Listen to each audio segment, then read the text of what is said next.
Hello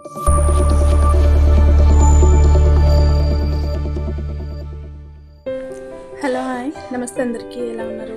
నేనైతే చాలా బాగున్నానండి. వెల్కమ్ టు మై ఛానల్ వీచీ బ్లాగ్స్ తెలుగు. నేను మీ గాయత్రి. ఈరోజు వీడియోలో అయితే మా ఇంటి దగ్గర ఇది చెట్టు, జామ చెట్టు.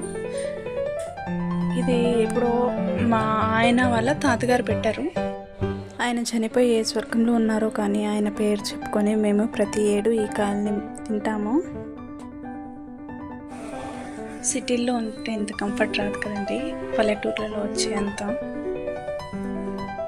ఏదైనా సరే మన సొంతూళ్ళే కదా. కొన్ని అయితే ఇక్కడ చూపిస్తున్నాను కదా జామపళ్ళు, కొన్ని అయితే పిట్టలన్నీ తినేసినాయి. మరి కొన్ని కాదు, చాలా మట్టుకు మా ఊరోళ్ళు పీకేస్తూ ఉంటారు. ఇవి కూడా నేను ఇప్పుడు తీస్తున్న జామపళ్ళు కూడా ఇవి పెంకుల మీద ఉన్నాయి కాబట్టి ఇవి ఉండనిచ్చారు, లేకపోతే అవి కూడా పీకేస్తారండి. ఎందుకంటే ఊర్లలో కామనే అది, ఎవరు పర్మిషన్స్ ఏం తీసుకోరు, ఎవరికంటే కనిపించేది వాళ్ళు తీసేసుకుంటూ ఉంటారు అనమాట. అయినా కూడా మనం ఏం అనలేము, ఎందుకంటే సొంత ఊరు సొంత మనుషులు కాబట్టి మనం ఏం అనలేమన్నమాట. మాకు కూడా చెట్టు ఏమి ఉండేది కాదండి చిన్నప్పుడు. మేము కూడా వేరే వాళ్ళ చెట్లలో అంతా దొంగతనం చేసేవాళ్ళం. మీరు కూడా ఆల్మోస్ట్ చాలా మట్టికి చిన్నప్పుడు అంత దొంగతనం చేసే ఉంటారు కదా, వేరే వాళ్ళ పర్మిషన్ లేకుండా తీసుకునే ఉంటారు కదా. అయినా జీవితంలో మళ్ళీ ఆ చిన్నప్పటి డేస్ మళ్ళీ తిరిగి రావండి, గోల్డెన్ డేస్ అసలు. జీవితంలో మనం ఏదైనా సరే తిరిగి పొందలేము అనేది ఏమైనా ఉంటే అది మన చైల్డ్హుడ్డే. అసలు ఆ మెమరీసే వేరు కదా.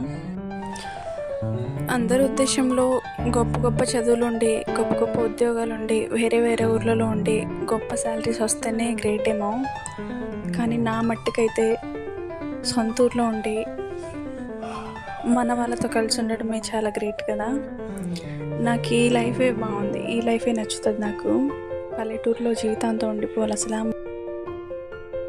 అయినా అందరికీ అలా వీలు పడదు కదండి. సొంతూరులో ఉండడం అనేది ఒక అదృష్టం లాంటిది అని చెప్పాలి. ఇంకా జామపళ్ళ విషయానికి వస్తేనా అసలు ఒక్కదాని మించి ఒకటి ఉన్నాయండి, చూసారా. ఇంక నేను ఉండలేక ఒకటి ఆల్రెడీ కడిగేంలే తర్వాత కానీ చెప్పేసి తుడుచుకొని తినేస్తున్నాను. ఏం చేద్దాం మరి, అంత టెంప్టింగ్గా ఉన్నాయి మరి. ఇంకా ఇది మా ఇంటి దగ్గర నిమ్మ చెట్టు. నిమ్మకాయలు కూడా కొన్నే మావి, ఇంకా అన్నీ మా ఊరోళ్ళవే. ఆ మిగిలిన కొన్నైనా పీక్కుందామని చెప్పేసి పైన ఉన్న కాయలు కొన్ని తెంపుకున్నాను అనమాట. ఈ నిమ్మ చెట్టు కూడా మా ఇంటికి ఆనుకొని ఉంటుంది, అంటే ఇంటి ఎదురుగా ఉంటుంది. కొందరు చెప్తారు డోర్ తీసిన వెంటనే నిమ్మ చెట్టుని చూడకూడదు, ముళ్ళ చెట్టు కదా, కంప చెట్టు అనేసి. అయినా కూడా మేము దాన్ని తీయలేదండి. అసలు ప్రతి ఏడు ఎన్ని కాయలు కాస్తాయంటే వేలలో కాస్తాయి అసలు. మేము దాంట్లో ఏమి అమ్మమండి, మా ఊళ్ళో చుట్టుపక్కల వాళ్ళు పీకేస్తూ ఉంటారు. ఇంకా మిగిలినవి ఏమైనా ఉంటే మా బంధువులకి చుట్టాలకి వాళ్ళకి పంపించేస్తూ ఉంటాం అన్నమాట. చక్క బుట్ట నిండాకి పెరుక్కున్నాను, అన్నీ తెంపేసుకున్నాను అనమాట. జామకాయలు మళ్ళీ నిమ్మకాయలు కూడా తెంపడమేమో తెంపేసుకున్నాను. కానీ అండి ఇంకా హైలైట్ విషయం ఏంటంటే ధైర్యం చేసి చెట్టు ఎక్కేసాను, కానీ నాకు దిగడం చేతనవ్వలేదు. అంటే చిన్న కొమ్మ నుంచి నేను పెంకుల మీదకి ఇట్లాగా వచ్చేసాను అనమాట. కానీ ఇప్పుడు ఆ కొమ్మ మీద నుంచి వెళ్ళాలంటే భయం వేసింది.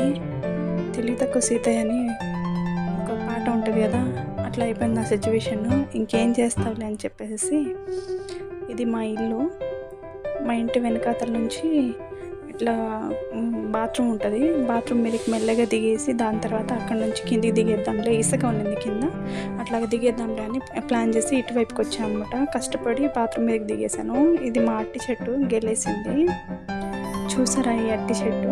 ఇది సోషల్ మీడియాలో నేను పోస్ట్ చేసే ఫొటోస్ అన్ని ఈ అట్టి చెట్టు దగ్గరే దిగుతాను, చాలా బాగా వస్తాయి ఫొటోస్ అసలు.